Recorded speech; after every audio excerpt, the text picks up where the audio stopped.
Coming எபிசோடுக்குரிய ஒரு சூப்பரான promo release பண்ணியிருக்காங்க. வீடியோக்குள்ளே போகிறதுக்கு முன்னாடி நம்ம சேனலை லைக் அண்ட் சப்ஸ்கிரைப் பண்ணிவிட்டு சப்போர்ட் பண்ணுங்கள். வீடியோ வந்துட்டு செம காமெடி அப்படின்னு தான் இருக்குது. இன்னும் பச்சை பிள்ளையாகவே இருக்கேப்பா அப்படின்ற மாதிரி பயங்கர ஃபன்னாக இருக்குங்க. ஃபஸ்ட்டு சீனில் வந்துட்டு சண்மு வந்துட்டு ஒரு ஜோசியக்காரரை வீட்டுக்கு கூப்பிட்டு வர, அப்போ வீட்டில் எல்லாருமே இருக்காங்க. அப்போ அவங்க அம்மாவும் அப்பாவும் கேட்குறாங்க, என்னல இது எதுக்கு ஜோசியக்காரர் கூப்பிட்டு வர அப்படின்ற மாதிரி கேட்டதுமே, கல்யாணத்துக்கு நாள் குறிக்கணும்ல அப்படின்ற மாதிரி பரணி சொல்கிறாங்க.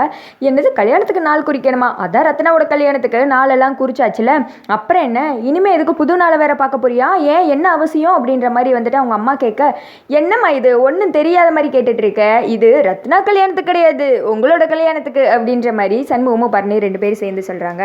ஏழை ஆக்கங்கிட்ட கூவ, ஏழை நீ வேற இப்படியே பண்ணிட்டு இருக்க, முதல்ல என் பொண்ணோட கல்யாணத்தை நான் பார்க்கணும், அவ்வளோதான். இந்த காலம் போன காலத்தில் எங்களுக்கு எதுக்குல கல்யாணம், அதெல்லாம் ஒன்று வேணாம், இருக்கிற செலவில் இதை வேற அதிகமாக இழுத்து வச்சுட்டு ஒன்றும் பண்ண வேணாம் தாயி, முதல்ல வந்துட்டு ரத்னா கல்யாணத்தை நல்லபடியாக பார்த்து முடிப்போம், அதுக்கடுத்து தான் வந்துட்டு என்னால் நிம்மதியாக இருக்க முடியும், எதை பற்றி யோசிக்க முடியும் அப்படின்ற மாதிரி அவங்க அம்மா சொல்ல, இந்த திக்க வந்துட்டு அவங்க அப்பா சொல்கிறாங்க, ஆமாம் கிடக்கட்டும்னு கிழவனை தூக்கி மனையில் வையினா இவங்க என்னன்னா எங்களுக்கு 60 கல்யாணம் பண்ண போகிறாங்களாம்ல, 60 கல்யாணம் அப்படின்ற மாதிரி சொல்ல, அப்பா உனக்கு ஒன்றும் தெரியாது, நீ சும்மா இரு, உனக்கு கல்யாணம் நடத்த போகிறோம் அவ்வளோதான் அப்படின்ற மாதிரி சண்முகம் சொல்ல, இந்த பக்கம் வந்துட்டு கனி சொல்கிறாங்க, ஏன்ப்பா வேணாம்னு சொல்லிட்டு இருக்க, உன் கல்யாணத்தை தான் நான் பார்த்ததே கிடையாதுல அம்மா, சரின்னு சொல்லுமா, உன் கல்யாணத்தை நான் பார்த்ததே கிடையாது அப்படின்ற மாதிரி சொல்லிட்டு ஒரு மாதிரி அழுகிற மாதிரி பண்ண, இந்த திக்க வந்துட்டு சண்முகம் சொல்கிறாங்க, இல்லை கனி நீ பார்த்தது கிடையாதா, நானும் பார்த்தது இல்லைல்ல அப்படின்ற மாதிரி சண்முகம் சொல்ல, என்னன்னே சொல்கிற, நீயும் பார்க்கலையா, எங்கனே போன, கடைக்கு போனையா அப்படின்ற மாதிரி கேட்டது எல்லாருமே வந்துட்டு சிரிக்க ஆரம்பிச்சிடுறாங்க. இன்னும் என்ன பைத்தியக்காரனவே நினச்சிக்கிட்டு இருக்கேல அப்படின்னு சொல்லிட்டு அவங்க அப்பா அவங்கள பார்த்துட்டு, ஏலே இவனடா துப்பு கட்டவளா இருக்கா, ஆமாம் உங்கள் அண்ணன் எங்கள் கல்யாணத்தை பார்க்காம கடலை மிட்டாய் வாங்க போனான், நீ போய் வாங்கி தின்ட்டு வந்தியா அப்படின்ற மாதிரி சொல்லிட்டு கிண்டல் பண்ண ஆரம்பிச்சிடுறாரு. பேச்ச பாரு, போய் அந்த பாயை எடுத்து போடு ஓடு அப்படின்னு சொல்லிட்டு பாயை எடுத்து விரிச்சிட்டு ஜோசியம் பார்க்கறதுக்காக உட்காடுறாங்க.